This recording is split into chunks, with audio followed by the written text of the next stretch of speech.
পোলাও খেতে কিন্তু আমরা সবাই ভালোবাসি, আর এই পোলাও আমি কি করে তৈরি করি সেটাই তোমাদের সঙ্গে আজকে শেয়ার করব।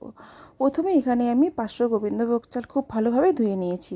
এবার এর মধ্যে আমি দিয়ে দেবো পরিমাণ মতো চিনি। এখানে আমি হাফ কাপ চিনি দিলাম, কারণ আমরা মিষ্টিটা একটু কমই খাই। হাফ কাপ চিনি, পরিমাণ মতো নুন, হলুদ, জিরে গুঁড়ো, লঙ্কা গুঁড়ো, সামান্য গরম মশলা গুঁড়ো আর গ্রেট করে রাখা 1 চামচ আদা। এই সমস্ত কিছু দিয়ে খুব ভালোভাবে মেখে নেব। দেখো এখানে কিন্তু আদাটা তোমরা বেটেও দিতে পারো, আমি গ্রেট করে দিয়েছি। এবার হাত দিয়েই কিন্তু আমি খুব ভালোভাবে মেখে নেব। তোমরা চাইলে চামচ বা অন্য কিছু দিয়েও মেখে নিতে পারো, আমি হাত দিয়ে মেখে নিলাম। তো তারপর এর মধ্যে দিয়ে দেবো 1 চামচ ঘি। তো ঘিটা যেহেতু জমাট বাঁধা নিয়েছি তাই আমি 1 চামচ নিয়েছি, যদি লিকুইড হতো আমি 2 চামচ নিয়ে নিতাম। তো এবার এই ঘিটাকে খুব ভালোভাবে মেখে নিয়ে কিছুক্ষণের জন্য এই চালটাকে এইভাবেই রেখে দিতে হবে। তো আমি ওই 10 মিনিটের মতো এইভাবে রেখে দিয়েছিলাম। 10 মিনিট হয়ে গেলে তারপর গ্যাসে কড়াই বসিয়ে কড়াই গরম করে কড়াইতে তেলও দিয়ে তেল কিন্তু খুব ভালোভাবে গরম করে নিয়েছি। তারপর আবারও দিয়ে দিলাম 1 চামচ ঘি কড়াইয়ের মধ্যে।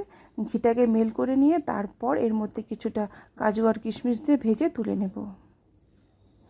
কাজু কিশমিশ ভাজা হয়ে গেছে, খুব হালকা করে ভেজেছি। তারপর এটাকে তুলে নিয়ে এর মধ্যে ফোড়নে দিয়ে দেবো গরম মশলা, মানে গোটা গরম মশলা, 2টো এলাচ, 1টা দারচিনি আর 1টা তেজপাতা দিয়ে খুব ভালোভাবে একটু ভেজে নিয়ে এর মধ্যে তারপর মেখে রাখা চালগুলো ছেড়ে দেবো। তো এই সময় কিন্তু গ্যাসের ফ্লেমটা লো রেখে চালটাকে আস্তে আস্তে ভাজতে হবে। গ্যাসের ফ্লেম হাই করে দিলে কিন্তু নিচটা লেগে যাবে, যেহেতু চিনি দেওয়া আছে। তো এভাবে নাড়াচাড়া করে চালটা যখন ভাজা হয়ে আসবে তোমরা দেখেই বুঝতে পারবে। তারপর এর মধ্যে দিয়ে দেবো আমি ফুটিয়ে রাখা জল। এখানে কিন্তু অবশ্যই গরম জল দিতে হবে। গরম জল দিয়ে তারপর খুব ভালোভাবে নাড়াচাড়া করে আবার হাই হিটে ঢাকা দিয়ে এটাকে আমি ফুটতে দেব। দেখো এটা কিন্তু এবার ঢাকা দিয়ে দেব, তারপর এভাবে ঢেকে ফুটতে দেবো যতক্ষণ না ফুটছে। তো ফুটে আসছে, তারপর এবার ঢাকা সরিয়ে এর মধ্যে ভেজে রাখা কাজু আর কিশমিশ দিয়ে দিলাম। তো কাজু কিশমিশ দিয়ে তারপর আবার নাড়াচাড়া করে এবার গ্যাসের ফ্লেম লো করে দিয়ে ঢাকা দিয়ে 10 মিনিট কুক করতে হবে। 10 মিনিট পর তোমাদের আমি ঢাকা সরিয়ে দেখাচ্ছি। দেখো জল কিন্তু পুরো শুকিয়ে গেছে আর খুব সুন্দরভাবে কিন্তু সেদ্ধও হয়ে গেছে। এবার আমি ওই নিচের দিকটা ওপরে নিয়ে আসবো আর ওপরের দিকটা নিচে দিয়ে দেবো।